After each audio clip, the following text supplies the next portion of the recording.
Hey, hello, I'm Kråkan, also known as Corvus Cornix, and welcome to Yacc, yet another Podcast where I pick a game, I play it for a week, and then I talk about it. This week's games are Kruger 1 and 2. It was made this year in 2022. It's a 2D platformer, and it's developed by Yacc SRC. And also there will be spoilers up ahead, just so you know, but first a little backstory. I know that this week would be a busy week for me, work-wise, so I picked 2 easy games to play, and these games fit the budget and were relatively easy. So Kruger 1 starts you out. You're an explorer named Kruger, and you discover a mystical island and a cave. So you enter the cave and you leave your boat behind. That's the first level. So this is basically a puzzle platformer. You jump with X, and you can double jump by tapping the X button twice. And in this level you collect coins and you jump on blue things, which I think are trampolines. And it's pretty much straightforward. You move left to right.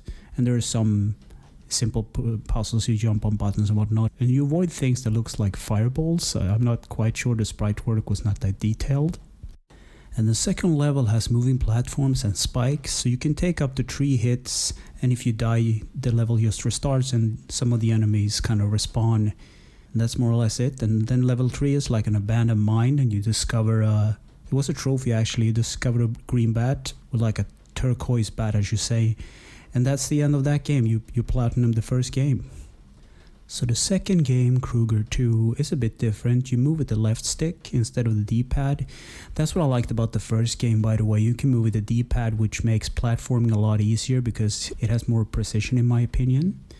And the square button also attacks, so now you have like a sword. And the funny thing about the sword attack is it makes the sound effect right, but the animation is kind of like has to play out. But you can tap that square button as much as you want and the sound will like overlaps itself.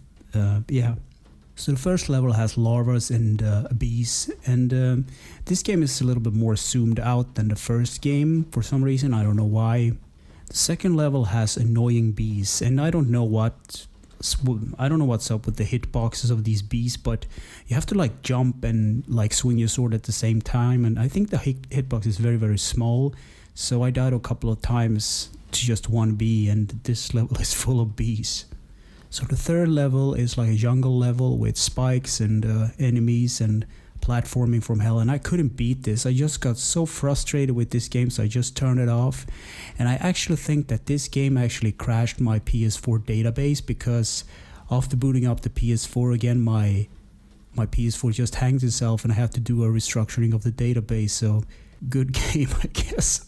So gameplay. Platform yourself through the levels and reach the end of it. That's pretty much all.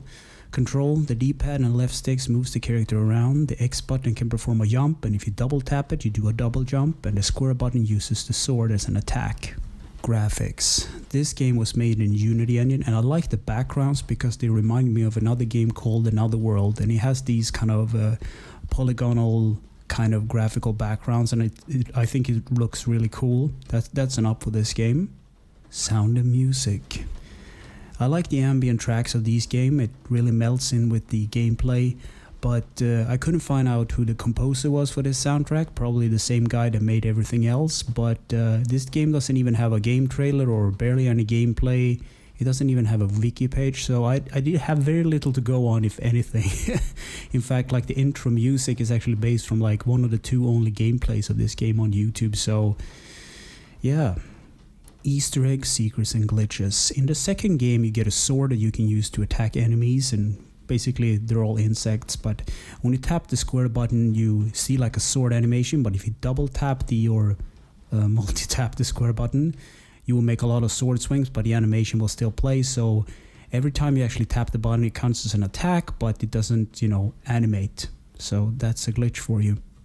So in conclusion I wrote no. It's a small distraction from everyday life, but Kruger 1 is like a breeze through, and the second one, Kruger 2, is like it hits you in the face because it adds enemies and a sword mechanic and removes the support for the D-pad. And in my opinion, the thing about, I like the precision with the D-pad. The left stick is not reliable. I don't actually know where the character will land most of the time. But the game is fairly short and it's fairly cheap, but I can't recommend this game. So anyway, thanks for listening and watching, and take care.